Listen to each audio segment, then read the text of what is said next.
These are the Christmas stockings that I got. They are 18 inches long and they are plushy on the white part.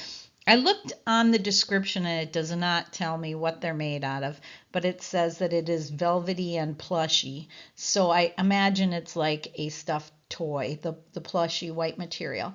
So what I did is I measured that white piece, and as you can see, I have the ruler laying there, and there is a bunched up area that I did not want to press on because it would not give an even press. So I measured that the best area for me would be about a 2 inch by 4.5 inch surface to work with. I'm going to show you how I created this awesome Christmas sock. These Christmas socks I purchased in bulk on Amazon. I'll have a link below for that. But I started in my Canva, as you can see here, I put this together. So what I'll do here is I'll go home, and what I did is I started a custom size, and I measured that Christmas sock, and it was 4.5 by 2 inches. That was the part that I felt comfortable putting a design on. The space is bigger than that, but there is quite a lip on that stocking, and I will point that out in the video later. So I wanted to make sure that my image was on the stocking as well as it could be to get pressed with that big lip under where they put it together. So I'm again going to do the 4.5 by 2. And so the first thing I did was I added a text box. Now I went into my Creative Fabrica All Access account, and this is actually a font bundle that was free a few days ago. Hopefully you are following me on my Facebook page. I'll have links below for that too. There's a huge sale going on at Creative Fabrica, and they're doing all kinds of giveaways and free bundles. So here was the superb font bundle. And as you can see, it shows you here that Nicole Shepard won the Cricut Joy from this giveaway. This one is over. So what I did though is I downloaded these bundles, and then I will show you here. What came up is this Gnome Lover, and I really like that font. So that is the one that I uploaded to Creative Fabrica to get the look that I wanted on that stocking. So now I'm going to go back to my Creative Fabrica here, and so that you can see. You can also get it right here. Where is it? Gnome Lover, not that one. Lover right here, Gnome Lover. So if you have a Creative Fabrica All Access, you can go in and download that anyway. And I strongly suggest getting this, especially right now.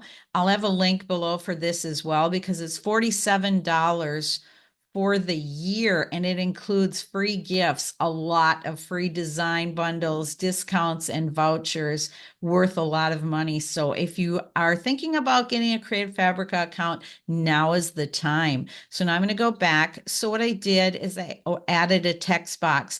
And in order to upload your font into Canva, you would just go here where it says Canvas Sam, because of course I want to change that. And you would hit upload font. And now I already have the font in here, so I don't need to do that. So what I'm going to do is I'm going to look for, it's not the Grimm. That's a good one too. The Grimms. That is also in that bundle. It is called Gnome. Let me look here. Gnome Lover. Find that one. Here we go, right here. So I'm going to change that font to Gnome Lover. And then I just made this as big as I can because this is the right size template for my word, which of course is my name, Cindy. So now I can stretch this out. This is all I did to create this image. So I stretch this out to get it to fit. Now I just went into my Canva elements here and I searched for Christmas hat or maybe something else. I can't remember. but here it is. It's one of these that I used. And of course, when it has this image, that means it's a pro account. But you can also go back into Creative Fabrica and search out Christmas hat, and you can find them in here as well. Here, this looks like the same thing here. So you can download these hats and upload them into your Canva account if you don't have Pro. But since I do have Pro, I'm just going to make this real quick here. I think I have to make this a little smaller here. Get it in here. And I just clicked on this hat. I don't know if this is the one, but close enough. And I brought it in and I turned it a little bit here and set it right on my C. Shrink it down a little bit. Make this Cindy a little bit smaller. And then what I did is I just went into Christmas greenery, I think is what I used, and graphics, whoops, greenery. And I go to graphics, and then I found that cute something similar to this, and I put it in just to cover the dot on my eye. That's not the one. So let's see here. Maybe it's got recent. I can't even remember what it's called. But anyway, see if I can find something else here. This one looks like it would work. So I just brought it in because I wanted to cover my dot of my eye with something cute. So basically that's what I did, except it is, go to home here, used a little bit different graphics on it, as you can see here. So basically it's the exact same thing. So now you just go to share, and because I have a pro account, I raise up my DPI as high as it can get, transparent background, and hit download. So then I go to my Word documents here, and let me pull this over onto this page. You can see that I uploaded it into Word, and then I turned it on its side because I wanted to print a second image with it. I don't like to waste paper. This is a design that I created last night and put on Etsy, Fall for Jesus. So maybe putting that on a pillow or a shirt or something. So what I did is I brought this in, and you can see if you go to picture format here, it's the 2" by the 4.5". So it printed perfectly. So I'll show you how I print from Word. Let me go back here and go to my layout. So the size that I used was 8.5 by 11. I did landscape for orientation, and I have my margins preset to 0. So then I just went to insert picture, and I found my design in my downloads, and I brought it in. So now you go to file and print, and I'm using my Epson EcoTank 2760 that I've converted over to Sublimation printing by adding Sublimation ink. I only use that printer for Sublimation. It says it's offline here because I hook my laptop to it with a printer cable. I always use a printer cable to get best print results. So under printer properties, I make sure I have premium presentation paper matte selected and high quality. Under more options, I make sure that high speed or bidirectional is off. And of course, we want to mirror our image. So now it is ready to print. So I'll print this and I will get it going so that you can see how this works. Where these arrows are is that bulky area of these socks. And so you really want to stay away from that area. Because of that bulky area, I wanted to make sure that I have control over where my heat press is going to be. So I decided to use the Easy Press for this.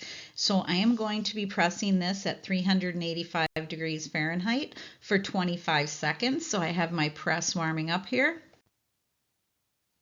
So what I'm going to do is I'm going to lay the sock on my pressing mat. I am going to be having protective paper under this, but I just wanted to show you that I am going to be putting that bulky area off the pressing mat. I don't want to be pressing that part at all. So you can see here how I laid it on the pressing mat, but the bulky area off of the pressing mat. So now I've got my protective paper on the pressing mat and I am cleaning this up with a lint roller. Now you're going to want to make sure that these plushy fibers are all going the same direction. So after you're done cleaning it, rub your hand one way on that plush to get it going all in the same direction.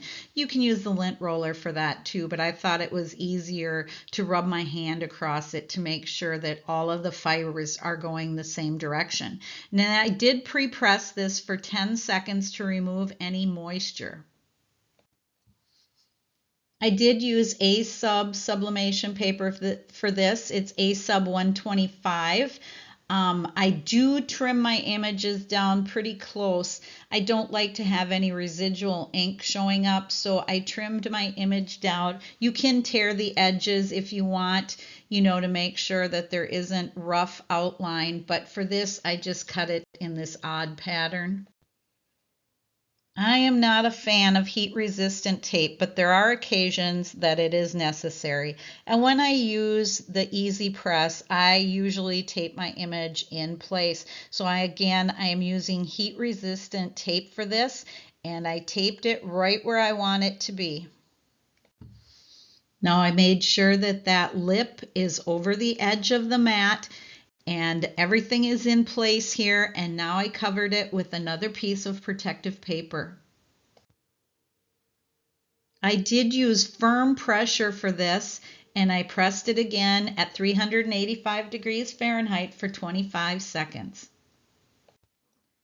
Now I have pressed plushies before, but I was pleasantly surprised with how well that these stockings turned out. It was amazing. I lifted it up, removed my tape, and this is what I had. Perfect. I would assume that you can purchase these in other stores as well, but I did get these on Amazon, like I said, and I will have a link below. And here is a picture of the full stocking. I'll probably iron this out to get some of the wrinkles out, but for an inexpensive stocking that you might want to fill as a gift for someone or a child, these are perfect. See links below for items that I've used in this video, and please like and subscribe to my channel. Have a great day.